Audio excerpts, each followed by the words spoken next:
데살로니가 전서 1장 1절부터 10절까지의 말씀입니다. 찾으신 줄 알고 우리 합독하며 나가도록 하겠습니다. 시작. 바울과 실로아노와 디모데는 아버지와 주 예수 그리스도에 있는 데살로니가인의 교회에 편지하노니 은혜와 평강이 너희에게 있을지어다.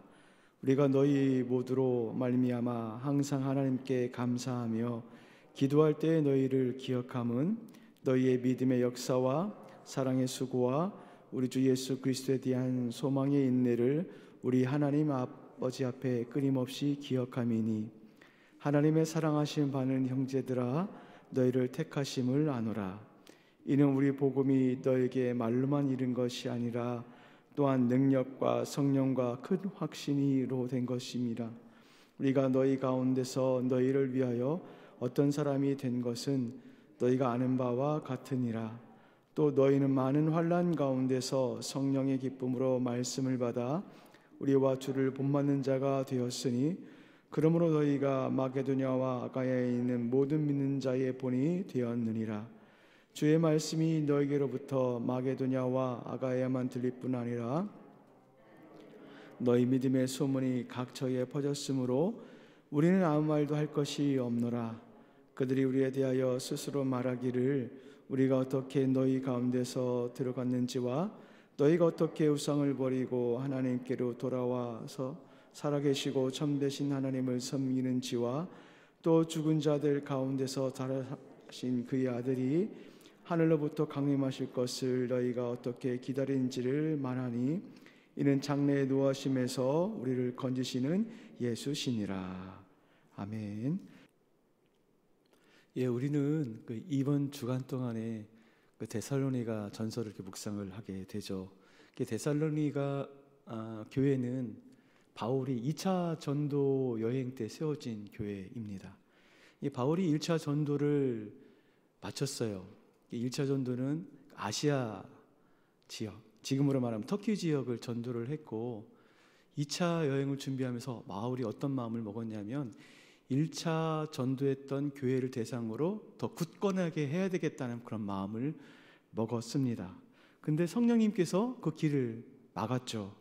그래서 드로아에서 마게도냐 사람의 환상을 보게 되었고 그것으로 말미암아 마게도냐 땅으로 그 지역을 옮기는 것을 보게 됩니다. 그래서 그 마게도냐에서 이렇게 만난 그 도시가 빌립보입니다.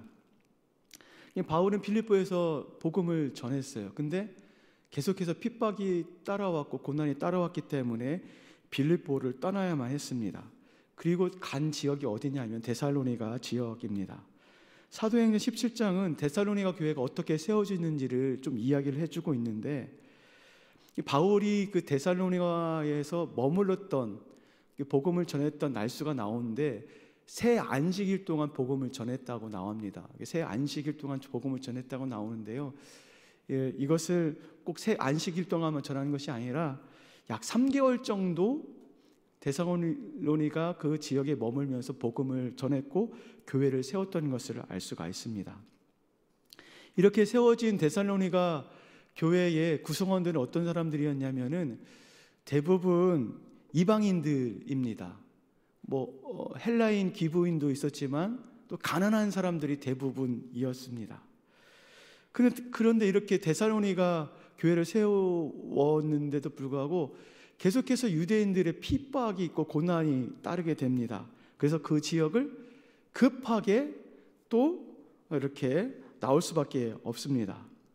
이렇게 데살로니가 교회가 바울이 약 3개월 동안 복음을 전했던 교회이죠. 여러분 3개월 동안 교회를 세웠다는 것은 그 교회가 얼마나 연약하고 유약한지를 우리가 짐작을 할 수가 있습니다. 뿐만 아니라 그 교회에 지도자가 남아 있는 것도 아니고 덩그러니 자신들만 남아 있습니다.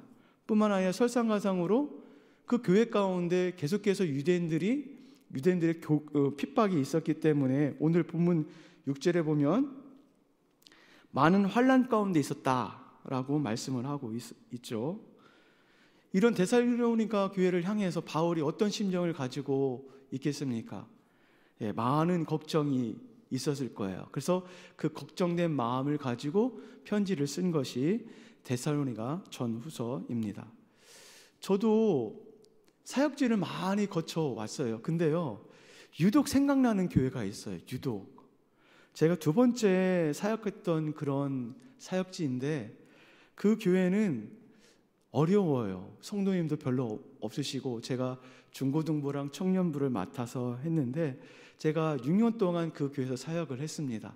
사역하고 사임을 하면서 제 안에서 계속해서 떠나지 않았던 마음이 뭐냐면 아이고 저희 아이들 어떡하나, 저 중고등부 아이들, 저 청년 친구들 어떡하나. 담임 목사님이 계시지만 그렇게까지 이렇게 다 교회 전체를 돌보시기 때문에 그 아이들에게 이렇게 영향을 줄 수 있는 그런 여건이 되지 않았습니다.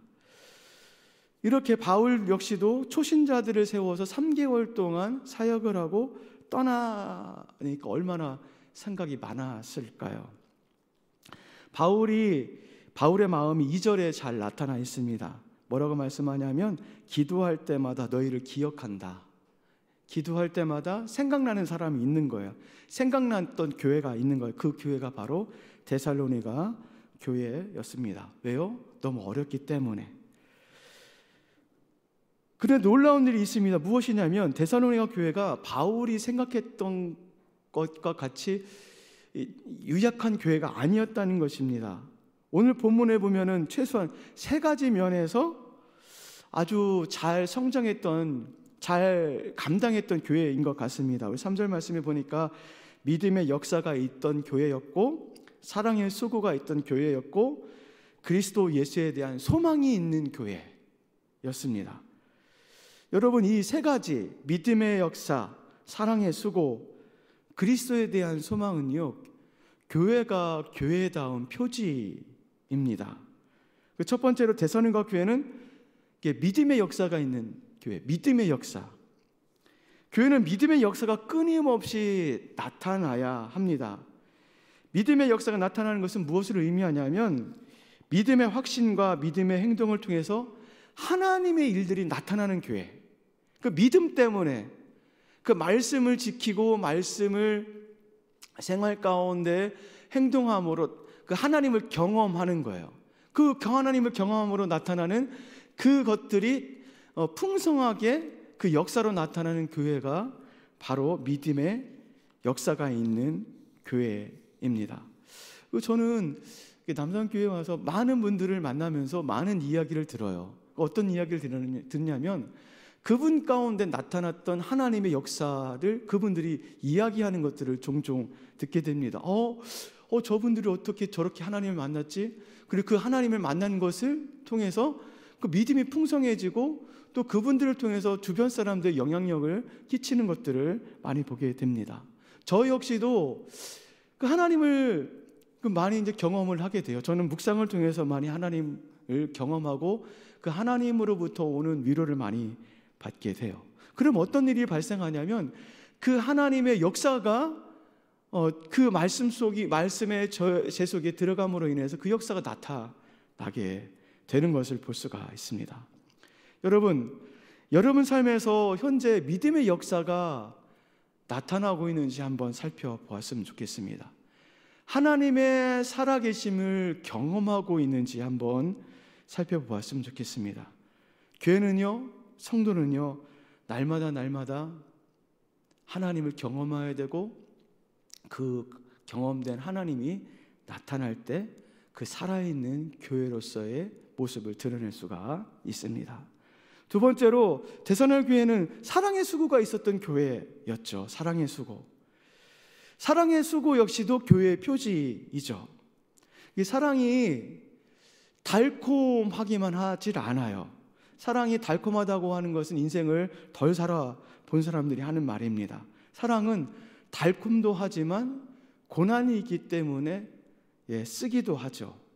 사랑이 사랑답게 세워지려면은 고난이 필수입니다. 우리 하나님은 우리를 사랑하셨습니다. 그 사랑 때문에 그 자기가에게 하나밖에 없는 독생자 예수를 우리에게 주셨어요. 우리를 너무 사랑하기 때문에. 예수님도 마찬가지입니다. 우리를 사랑하시기 때문에 스스로 십자가를 지셨고 그 고난의 길을 걸으셨어요. 십자가가 사랑이죠. 그러나 고난 없는 사랑이 아니라 고난과 함께하는 사랑입니다. 따라서 그리스도인은 예수님을 본받는 자이기 때문에 십자가의 고난을 감내하며 나가는 자들이죠. 지금 데살로니가 교회가 어리다고 생각했지만 사랑의 수고를 감내하며 나갔던 교회였습니다. 우리는 다시금 여기서 우리 교회를 살펴보았으면 좋겠습니다. 우리 교회는 지금 사랑의 수고를 감내하고 감당하고 있는지, 혹 우리는 달콤한 사랑만 원하고 있지는 않은지 한번 생각해 봤으면 좋겠습니다. 사랑엔 수고가 항상 뒤따릅니다. 그럴 때 교회는 그 사랑을 먹고 자라는 사람이 세워져요. 사랑은 고난이 따르지만 그 사랑 속에 그 사랑을 먹고 자라는 사람들이 교회 안에 세워지게 됩니다. 계속해서 세 번째로 그 데살로니가 교회는 예수 그리스도에 대한 소망, 그리스도에 대한 소망이 있던 교회였어요. 교회는 고난이 따라요. 초대 교회도 고난이 있었고 그 이전의 교회도 고난이 있었고 지금도 교회가 고난이 따르고 앞으로도 고난이 따를 것입니다. 그런데 그 데살로니가 교회는 어린 교회로서 고난을 받았지만 굳건히 섰던 교회입니다. 굳건히. 그렇다면 그렇게 굳건히 섰던 비결이 무엇인가? 그 고난 가운데서도 인내하면서 교회로서의 역할을 감당했던 이유가 무엇인가? 비결이 무엇인가? 그것이 바로 무엇이냐면 예수 그리스도에 대한 소망이 있었기 때문에 그래요. 이 소망, 다른 것에 소망을 둔 것이 아니라 그리스도에 대한 소망을 가지고 있었기 때문에 어떤 고난과 아픔과 핍박이 오더라도 그것을 이길 수 있는 거예요. 여러분, 소망이 있을 때 현재의 고난을 이길 수 있습니다. 더군다나 그 소망이 그 믿을 만한 소망이고 확실한 소망이라면 더 현실적인 어려움 가운데 인내할 수밖에 없습니다. 우리 사랑하는 성도 여러분, 다른 것에 소망을 품지 마십시오. 다른 것에 소망을 품으면 품을수록 그 소망이 우리에게 소망이 되는 것이 아니라 오히려 더 힘을 낭비하는 것이고 시간을 낭비하는 것입니다. 우리에게 있는 소망은 오직 한 가지죠. 그리스도밖에 없다는 사실을 기억하며 나가시는 저와 여러분이 되길 간절히 소망을 합니다. 그러면서 바울이 그 데살로니가 그 교회를 계속해서 격려하고 위로하고 칭찬하는 내용이 오늘 그 5절부터 쭉 나와 있어요. 우선 4절 말씀을 보니까 4절 말씀에 하나님의 사랑을 받는 자이고 선택받은 자인 것을 지금 알려주고 있습니다. 이게 사랑을 받고 너희는 선택을 받은 자다. 지금 사랑과 선택을 지금 같이 두고 있는 것을 보게 됩니다.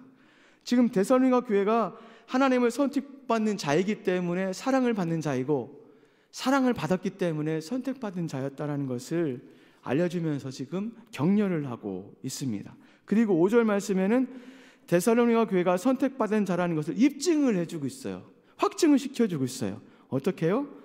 바울이 전한 복음을 받고 능력과 성령과 확신의 열매를 맺혔다.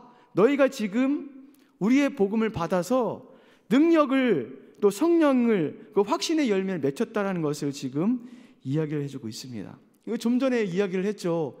그 교회가 믿음의 역사가 있는 교회였다라고 말씀을 드렸어요.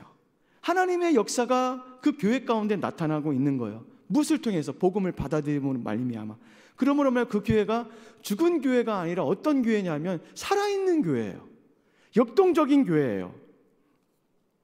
그것을 지금 칭찬해 주면서 입증을 시켜주고 있습니다.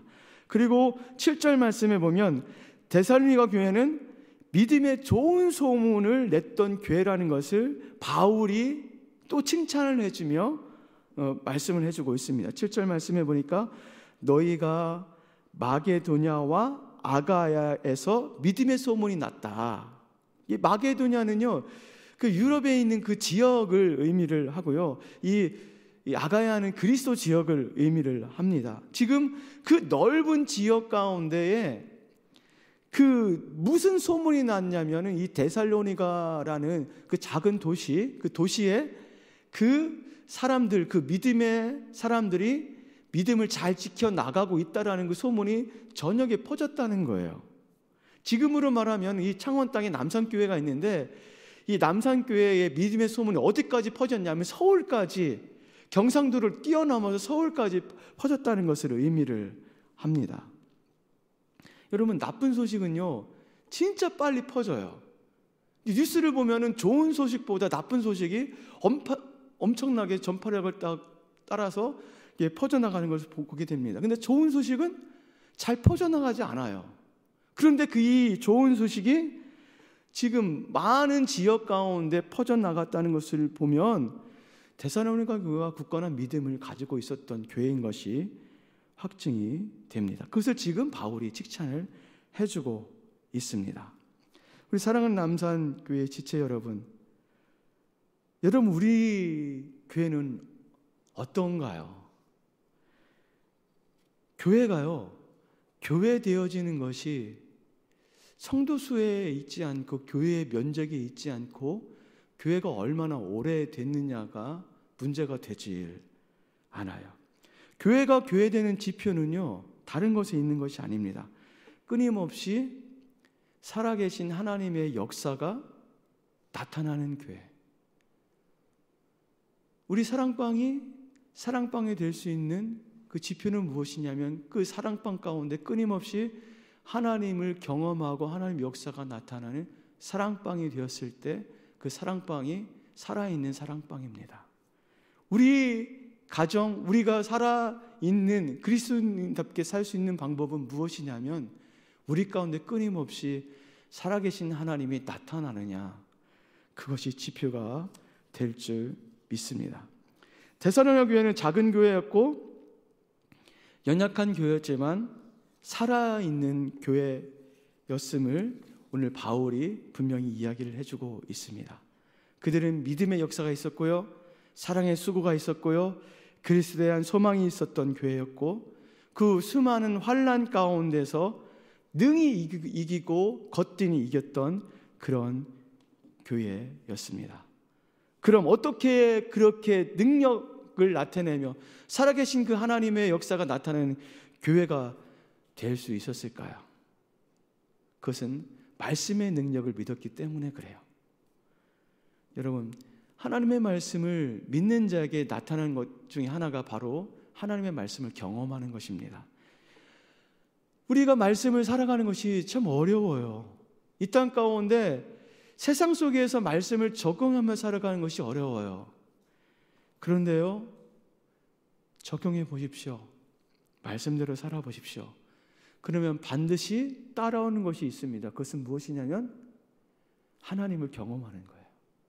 하나님은요, 말씀 가운데 순종하며 나가는 그 사람에게 당신을 드러내요.